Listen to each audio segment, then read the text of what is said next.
Donc, je vais vous présenter ici une opération que nous avons construite pour ICF La Sablière. C'est une opération de 120 logements sociaux à Paris et nous allons évidemment mettre l'accent sur les différents dispositifs mis en œuvre pour répondre aux problématiques du confort d'été. Étant entendu que les solutions recherchées sont des solutions évidemment passives pour éviter d'avoir recours à la climatisation.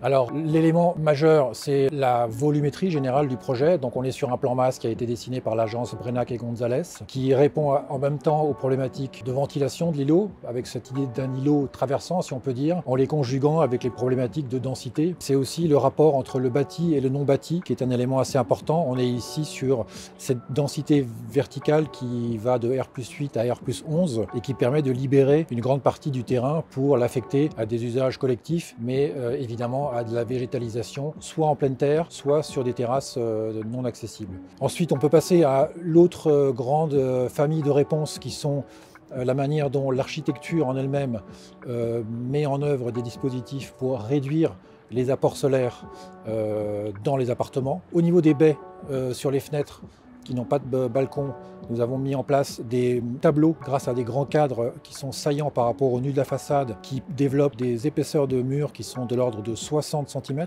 qui est considérable et qui nous rattache presque à des constructions traditionnelles méditerranéennes, avec des murs très épais. Ces grandes baies très profondes sont doublées de volets sur l'ensemble des façades, des volets accordéons en aluminium qui permettent évidemment de se protéger du soleil et d'avoir une modulation en fonction des désirs des locataires.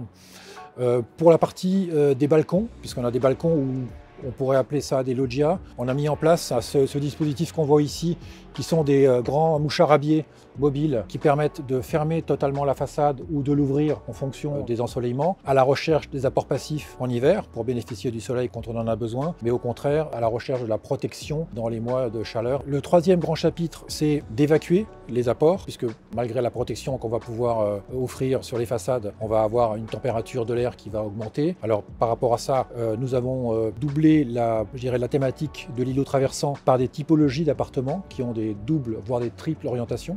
Et évidemment, l'accès à l'inertie maçonnée du bâtiment, puisqu'on est sur un bâtiment qui est en béton, avec une isolation par l'extérieur. Ce qui fait qu'à l'intérieur de l'appartement, on peut bénéficier de ces murs et de ces plafonds qui vont se charger en fraîcheur la nuit. Et par rapport à ça, on a monitoré le bâtiment l'été dernier et on a constaté en fin d'après-midi, alors qu'il faisait 41 degrés à l'extérieur, une température à l'intérieur des appartements qui était de 28,5 degrés. Donc c'est un différentiel de 12,5 degrés. Donc on voit qu'on peut arriver avec des dispositifs passifs à des résultats assez importants.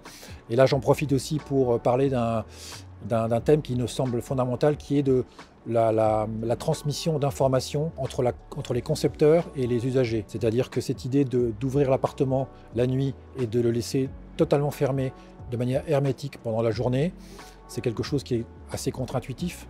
Quand on a chaud, on a tendance à vouloir ouvrir pour ventiler. Alors, donc, végétalisation, épaisseur du bâti, façade mobile, ça c'est très important aussi, inertie, avec des réponses qui seront évidemment adaptées en fonction des climats, des usages et des moyens que la maîtrise d'ouvrage sera prête à mettre en œuvre.